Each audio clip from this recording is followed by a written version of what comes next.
Bom dia, queridos alunos. É um prazer imenso estar aqui com vocês agora, mesmo que de forma remota, que é um grande desejo meu que nós possamos brevemente estar reunidos na nossa sala de aula, produzindo conhecimentos.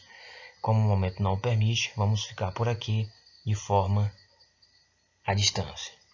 O conteúdo inicial selecionado é a Era Vargas, uma revisão do conteúdo que já foi discutido em sala de aula, beleza?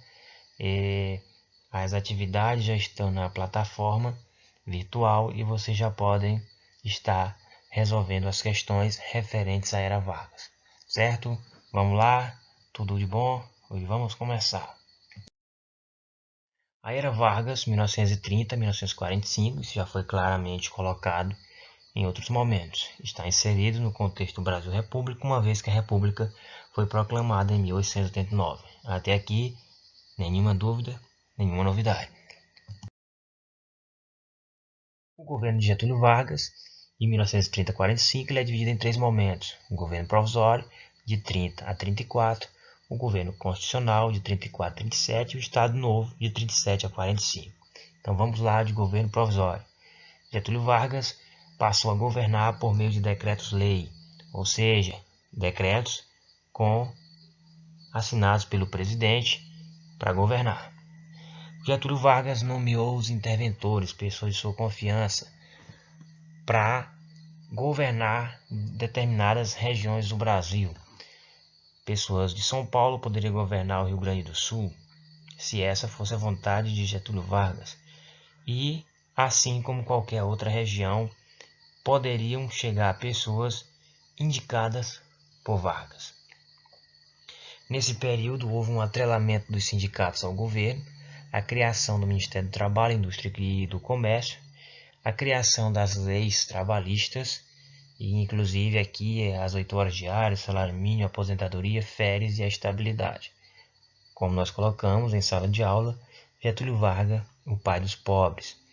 Mas, por outro lado, houve contestações ao governo de Vargas, e um exemplo é a chamada Revolução Constitucionalista, certo? 1932 em São Paulo.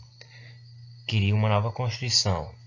Os paulistas, a oligarquia paulista queria uma nova Constituição. E essa oligarquia estava insatisfeita com o governo de Getúlio Vargas, porque pessoas de outras regiões estavam indo para São Paulo governar, quanto que os próprios paulistas poderiam governar ele mesmo, certo?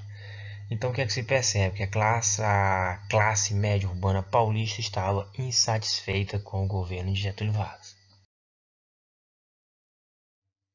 Durante essa Revolução Constitucionalista, o maior símbolo da luta foi o movimento MMDC, retirada dos sobrenomes Martins, Miragaia, Drauzio e Camargo, jovens que foram mortos em manifestações exigindo uma nova Constituição, certo?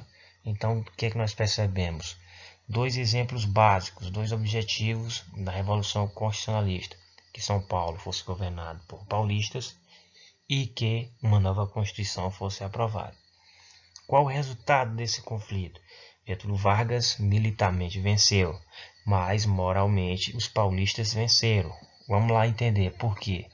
O movimento, quem foi que conseguiu a vitória militar? Getúlio Vargas. Mais uma nova Constituição foi aprovada, ou seja, um dos objetivos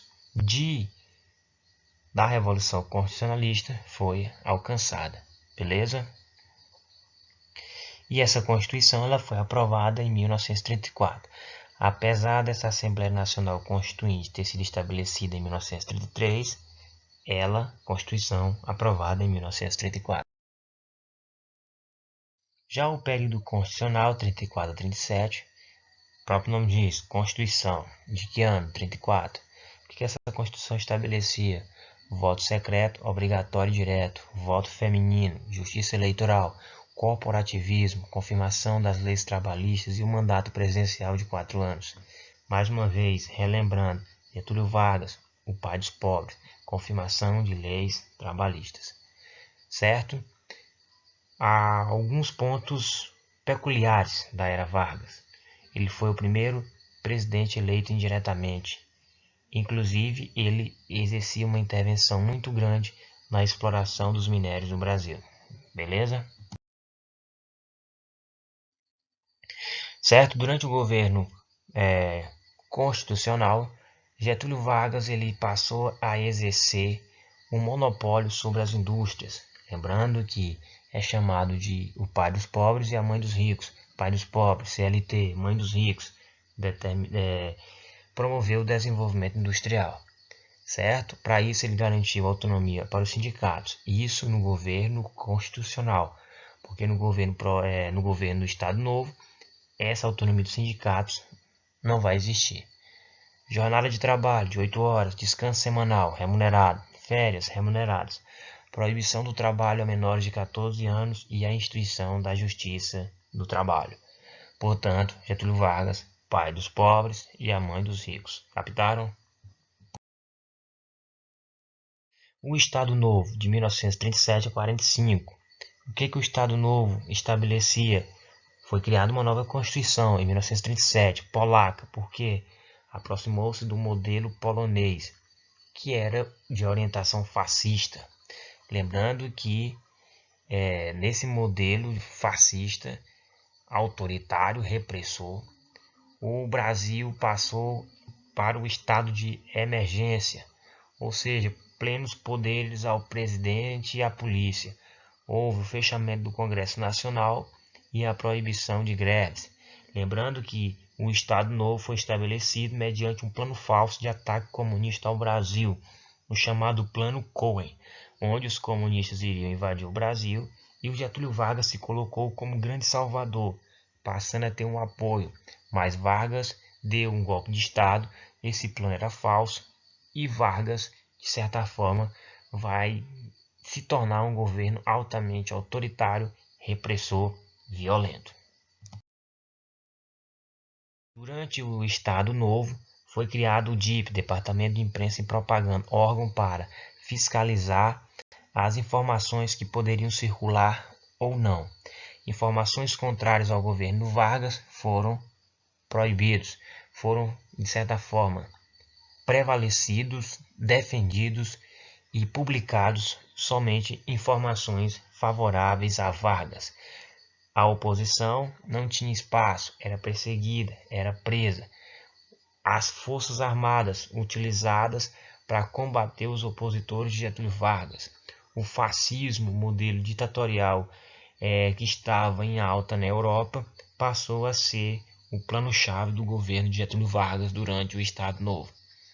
Houve também a ausência de qualquer partido político, até mesmo a AIB foi fechada. Lembrando que a AIB, a Ação Integralista Brasileira de Plínio Salgado, era de orientação fascista, mas mesmo assim Vargas, com total apoio das Forças Armadas, colocou todos os partidos políticos na ilegalidade, ou seja, poderes totais ao presidente.